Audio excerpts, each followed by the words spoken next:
Ibu, Bapak, serta saudara sekalian. Pagi hari ini saya akan berbagi pengetahuan melalui presentasi saya yang saya beri judul Things You Have to Know About Virus. Presentasi ini saya buat bersama dengan Konita Gina Fadilah, Sarjana Sains, dan Ibu Dr. Ratna Yuniati. Akhir-akhir ini, istilah virus sangat populer di berbagai negara, di berbagai belahan dunia. Yang menjadi pertanyaan adalah, apakah virus itu sebenarnya? Apakah virus masuk ke dalam kelompok makhluk hidup? Untuk menjawab pertanyaan tersebut, maka kita harus mengacu kepada teori sel. Teori ini menyatakan bahwa semua makhluk hidup tersusun atas sel, dan sel merupakan satuan struktural dan fungsional terkecil pada semua makhluk hidup.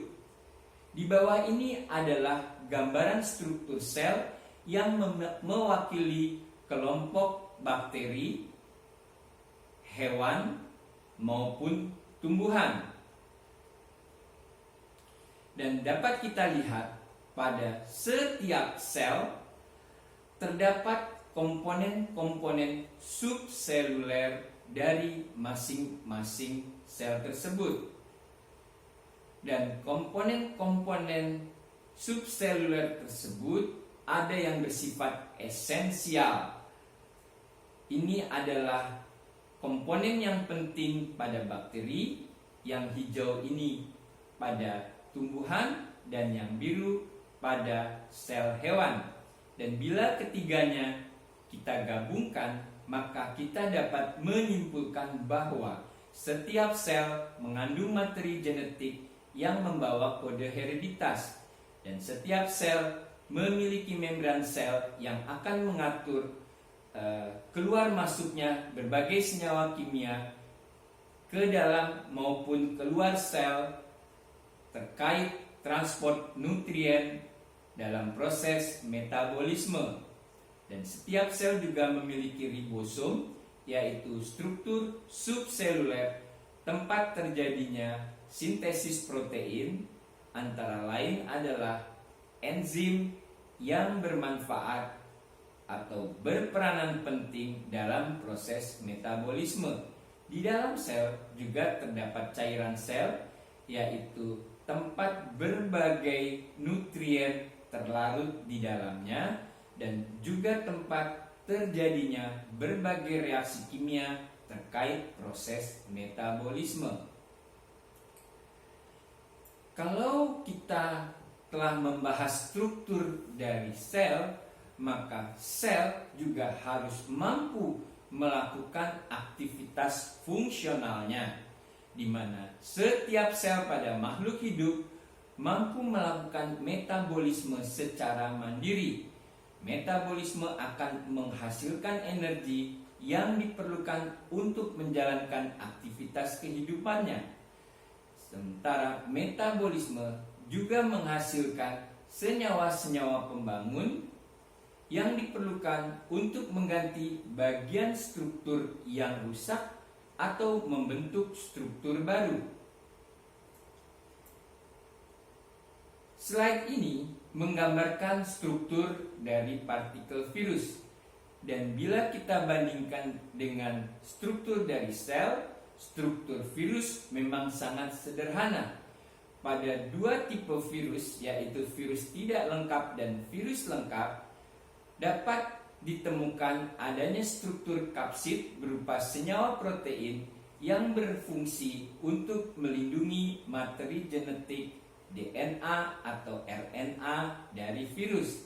Sementara pada virus lengkap ada struktur tambahan, yaitu selubung envelope berupa lapisan lipid yang sebagian berasal dari sel inang targetnya. Sementara pada kedua tipe virus ditemukan tonjolan-tonjolan pada permukaan partikelnya, dan tonjolan tersebut kita sebut sebagai spike. Spike ini berperanan penting dalam mengidentifikasi reseptor pada permukaan sel inang targetnya. Dengan membandingkan struktur dari sel dan struktur dari partikel virus, maka kita dapat menyimpulkan bahwa secara struktural partikel virus tidak memenuhi kriteria sebagai suatu sel. Dan juga secara fungsional, walaupun memiliki materi genetik, namun materi genetik virus tidak dapat berekspresi secara mandiri karena partikel virus tidak memiliki komponen subseluler seperti ribosom, sehingga virus tidak mampu untuk melakukan proses metabolisme secara mandiri. Dengan demikian, virus bukanlah makhluk hidup. Jadi, apakah virus itu sebenarnya? Menurut Jean and Peter Medawar, virus adalah potongan sederhana dari suatu berita buruk yang terbungkus di dalam protein.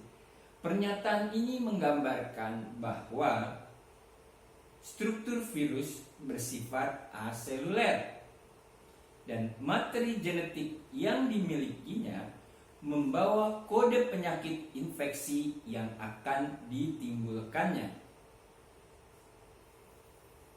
Karena virus bersifat aseluler, maka sifat virus kedua adalah tidak dapat melakukan metabolisme secara mandiri. Dan karena tidak dapat melakukan metabolisme secara mandiri, maka bila virus akan bereproduksi atau memperbanyak partikelnya, maka virus harus bersifat parasit obligat intraseluler. Parasit mengindikasikan bahwa semua keperluan virus akan disediakan oleh sel inang, sementara intraseluler mengindikasikan bahwa virus ada di dalam sel. Dari sifat ketiga inilah kita mungkin dapat memahami bahwa penyakit infeksi yang disebabkan oleh virus relatif sulit disembuhkan dibandingkan penyakit infeksi oleh jamur atau bakteri. Saya menggambarkan bila seseorang menderita infeksi oleh jamur kulit, maka memberi obat anti jamur dan dioleskan di permukaan kulit, maka jamur akan mati dan kita akan sembuh. Pada saat kita terinfeksi lalu timbul radang tenggorokan karena adanya infeksi bakteri, kita beli antibiotik, kita minum, maka penyakit infeksi oleh bakteri akan segera hilang karena bakteri mudah dimatikan dengan antibiotik. Tidak demikian halnya dengan virus. Karena virus bersembunyi di dalam sel inangnya, maka virus akan bebas dari antibiotik. Obat untuk virus bersifat khusus dan spesifik, sehingga penyakit infeksi oleh virus relatif sulit disembuhkan dibandingkan infeksi oleh bakteri maupun oleh jamur. Ini adalah komponen utama virus. Dua komponen pertama, nukleoid dan kapsid, dimiliki oleh virus lengkap maupun virus tidak lengkap. Namun, struktur envelope hanya dimiliki oleh virus lengkap.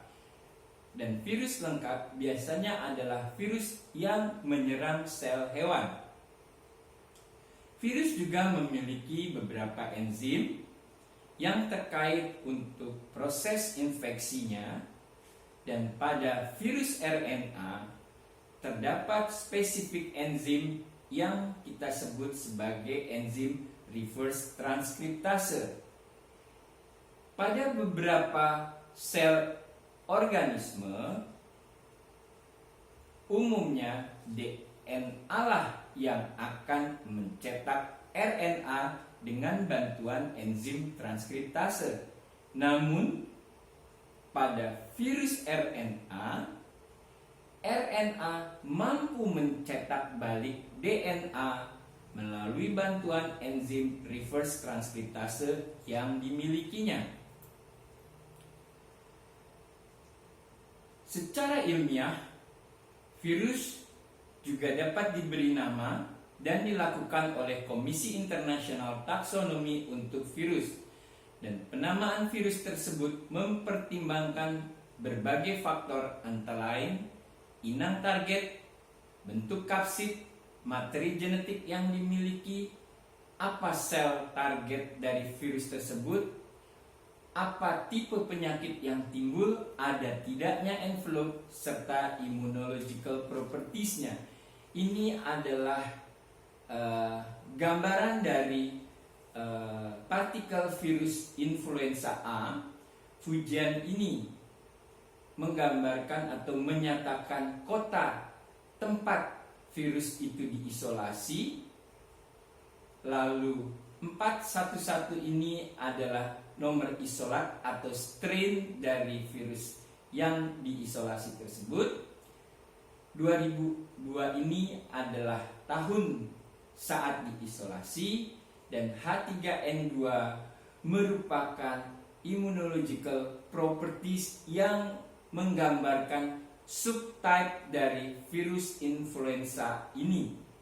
H adalah singkatan dari antigen hemaglutinin yang dapat berbeda-beda.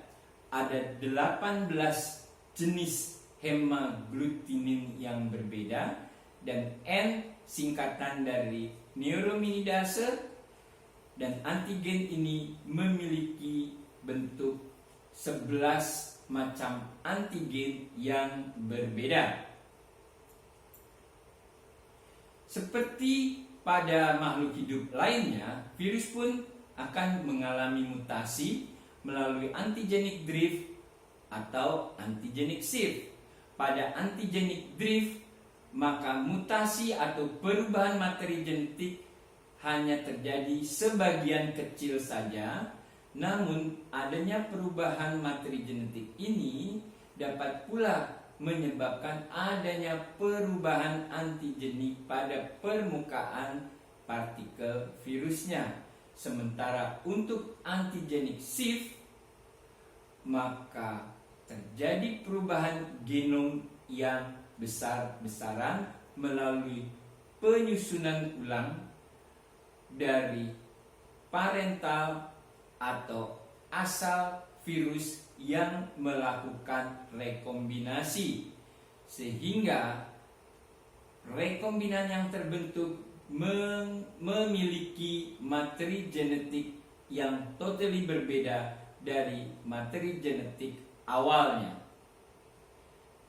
Ini adalah contoh dari antigenic shift yang terjadi, yaitu virus influenza yang menyerang manusia, yaitu subtype H2N2, dan virus influenza pada avian atau unggas subtype H3N8 akan melakukan genetic reassortment di hewan reservoir penjamu babi.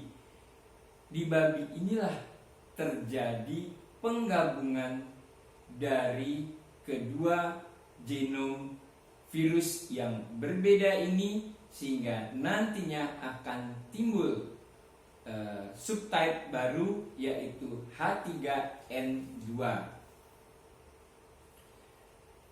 Perubahan ini atau mutasi ini dapat terjadi karena adanya kedekatan manusia dengan hewan peliharaannya, seperti yang tergambarkan pada slide ini.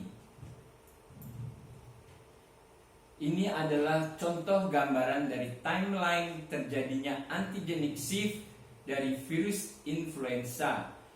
Tahun 1918 terjadi wabah Spanish influenza. Lalu 39 tahun kemudian, 1920, terjadi wabah avian influenza yang merupakan proses perubahan atau mutasi dari Spanish influenza. Dan 11 tahun kemudian, relatif lebih singkat, berubah menjadi wabah flu Hong Kong atau Hong Kong influenza. Jadi tidak tertutup kemungkinan atau bahkan besar kemungkinan pada tahun-tahun berikutnya akan terjadi wabah baru yang disebabkan oleh virus influenza ini.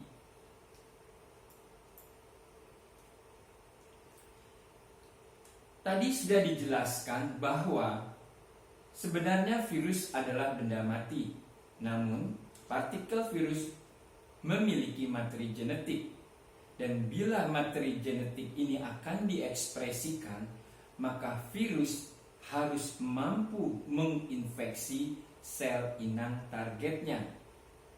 Di bawah ini adalah tahapan dari infeksi virus yang juga dapat dinyatakan sebagai tahapan replikasi, tahapan perbanyakan, atau tahapan reproduksi. Tahapan infeksi dimulai dengan pengenalan spike terhadap reseptor sel inang targetnya. Bila terjadi persesuaian, maka partikel virus akan melekat pada permukaan sel inang targetnya. Lalu tahap kedua terjadi penyerangan. Substansinya adalah materi genetik virus masuk ke dalam sel inangnya, baik melalui proses penetrasi atau endositosis. Lalu tahap kedua ini diikuti dengan tahapan perbanyakan. Virus mengambil alih kontrol sel dan melakukan penggandaan materi untuk membentuk virus yang baru. Tahap akhir, virus-virus yang baru tersebut akan dilepaskan keluar untuk menginfeksi sel inang target lainnya. Di beberapa buku, tahapan ini masih dipecah-pecah lagi menjadi beberapa tahapan, namun yang utama adalah tahapan setelah penyerangan dan sebelum perbanyakan, karena nantinya tahapan dari ini akan membagi virus menjadi dua tipe infeksi yang berbeda, antara virus yang bersifat litik dan virus yang bersifat lisogenik. Virus litik direpresentasikan oleh virus influenza, di mana partikel virus yang telah mengenali sel inang targetnya akan melekat dan masuk ke dalam sel melalui proses endositosis. Di dalam sel, partikel virus akan mengambil alih sel inang targetnya dan akan melakukan penggandaan, lalu partikel-partikel virus baru akan dikeluarkan. Sementara pada tahapan lisogenik, setelah terjadi pelekatan dan masuknya materi genetik partikel virus ke dalam sel inang, maka materi genetik tersebut, dalam hal ini RNA, akan diubah menjadi DNA, dan DNA akan berintegrasi dengan materi genetik sel inangnya. Pada tahapan ini, gejala sakit belumlah tampak, namun setelah materi genetik lepas dan terjadi proses replikasi, terjadi penggandaan partikel-partikel virus dan virion-virion baru dikeluarkan, mungkin itulah tahap awal terjadinya gejala penyakit oleh virus HIV. Demikianlah karakter virus serta tahapan infeksi yang terjadi pada virus baik litik maupun lisogenik. Di tahap kedua, saya akan mempresentasikan tentang pengendalian dan penyakit infeksi oleh virus. Sekian, terima kasih. Semoga bermanfaat.